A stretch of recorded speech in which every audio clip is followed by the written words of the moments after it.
Welcome to our YouTube channel, Tuition Home Coaching Center. Please subscribe to our channel to get more videos like this. Thank you all. আসসালামু আলাইকুম প্রিয় শিক্ষার্থীরা, তোমরা সকলে কেমন আছো? আশা করছি সকলেই খুব ভালো আছো। আজ আমরা দেখব অষ্টম শ্রেণীর ইতিহাস ও সামাজিক বিজ্ঞান বইয়ের পৃষ্ঠা 12 এর দলগত কাজ 2 এর সমাধান। যদিও তোমাদের বইয়ে লেখা আছে এখানে দলগত কাজ 1, তবে সেটি হবে দলগত কাজ 2। তো তোমরা যারা এখনো আমার চ্যানেলটি সাবস্ক্রাইব করোনি তারা চ্যানেলটি সাবস্ক্রাইব করে নিও, তাহলে পরবর্তী পড়াগুলো তোমরা এই চ্যানেলে সবার আগে একসাথে পেয়ে যাবে। আর পূর্ববর্তী পৃষ্ঠার সমাধানগুলো প্রয়োজন হলে চ্যানেলের প্লেলিস্টে সেই পড়াগুলো দেওয়া আছে, সেখান থেকে তোমরা সেই পড়াগুলো দেখে নিতে পারবে। তাহলে চলো শুরু করি আমরা আমাদের আজকের সমাধান। দেখো, দলগত কাজ 2 যে কাজটির কথা বলা আছে, আমাদের বৈজ্ঞানিক পদ্ধতি অনুসরণ করে আমাদের এলাকার যে কোনো একটি সামাজিক বা প্রাকৃতিক উপাদানের পরিবর্তন কিভাবে বিভিন্ন প্রেক্ষাপট অর্থাৎ ঐতিহাসিক, সামাজিক, সাংস্কৃতিক ও রাজনৈতিক প্রেক্ষাপট তৈরি করেছে তা অনুসন্ধান করার মাধ্যমে যৌক্তিক সিদ্ধান্ত নেওয়া। তো এখানে কাজের উদ্দেশ্য দেওয়া আছে, তোমরা দেখতে পারো। এরপর প্রয়োজনীয় উপকরণ কী কী লাগবে, কাজের নির্দেশনা কী কী, সেগুলো দেখে নিতে পারো। এরপর নমুনা সমাধান। সুবর্ণরেখা এলাকায় একটি সামাজিক উপাদানের পরিবর্তন কীভাবে ঐতিহাসিক, সামাজিক, সাংস্কৃতিক, রাজনৈতিক প্রেক্ষাপট তৈরি করেছে সেই বিষয়টি আমরা বৈজ্ঞানিক পদ্ধতিতে অনুসন্ধান করেছি। এই জন্য অষ্টম শ্রেণীর ক শাখার 6 জন শিক্ষার্থীর সমন্বয়ে আমরা একটি দল গঠন করেছি। আমাদের দলের নামগুলো বিভিন্ন সামাজিক উপাদানের নানা ধরনের পরিবর্তন ঘটে। এই অনুসন্ধানের ক্ষেত্রে আমরা রাস্তাঘাটের উন্নয়ন বেছে নিয়েছি।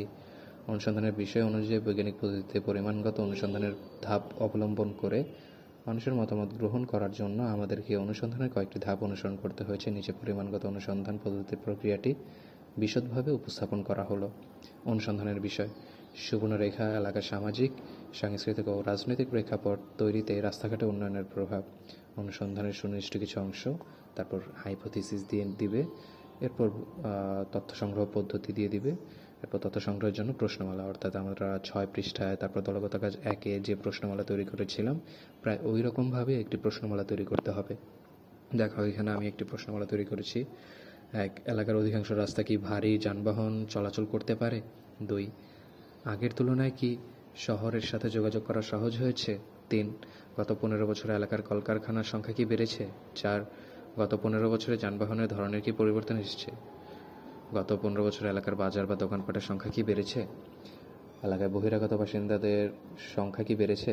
7. শিক্ষার্থীরা কি আগের তুলনায় সহজে শিক্ষা প্রতিষ্ঠানে যেতে পারে? 8. এলাকার শিক্ষার হার কি বেড়েছে? 9. এলাকার মানুষের আয়ের পরিমাণ কি আগের তুলনায় বেড়েছে?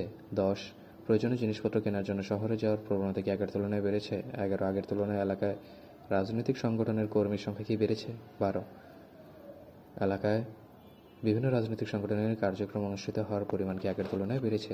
এরপর তোমার প্রাপ্ত তথ্যগুলো তুমি এই ছকের মধ্যে একটি ছক তৈরি করে সে কে কে হ্যাঁ বলেছে, কে কে না বলেছে, সেই তথ্যগুলো তাদের সংখ্যা উপস্থাপন করবে।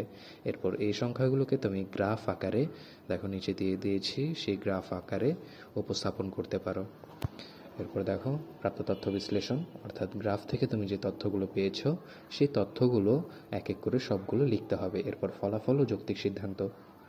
রাস্তাঘাটের উন্নয়নের ফলে কীভাবে সুবর্ণরেখা এলাকার সামাজিক, সাংস্কৃতিক ও রাজনৈতিক প্রেক্ষাপট তৈরি হয়েছে তা যাচাই করতে গিয়ে দেখা গেল সবগুলো মানদণ্ডই উত্তরদাতাদের অভিমত নতুন সৃষ্ট প্রেক্ষাপটগুলোকে নির্দেশ করছে। অনুসন্ধানের প্রাপ্ত এই ফলাফল হাইপোথিসিস বা অনুমানের সাথে মিলে গিয়েছে। বেশিরভাগ উত্তরদাতা যেহেতু শিক্ষিত ও সচেতন, সেহেতু বলা যেতে পারে যে তারা রাস্তাঘাটের উন্নয়নের ফলে নতুন সৃষ্ট হওয়া প্রেক্ষাপটগুলো শনাক্ত করতে পেরেছেন। এরপর তোমাদের এই কাজটি, তোমরা এতক্ষণ যা করলে সেই কাজটি অনুসন্ধান প্রতিবেদন আকারে উপস্থাপন করতে হবে। অর্থাৎ এইভাবে এটি ক্লাসে তোমরা যেভাবে উপস্থাপন করতে পারো সেটিও আমি এখানে দিয়ে দিয়েছি, তোমরা সেইভাবে তোমাদের ক্লাসে চাইলে উপস্থাপন করে দিতে পারো। তাহলে শিক্ষার্থীরা, আমাদের আজকের পড়াটি এইটুকুই। পরবর্তী পৃষ্ঠার সমাধানগুলো পেতে চ্যানেলটি সাবস্ক্রাইব করে আমাদের সাথেই থাকো। ধন্যবাদ সকলকে।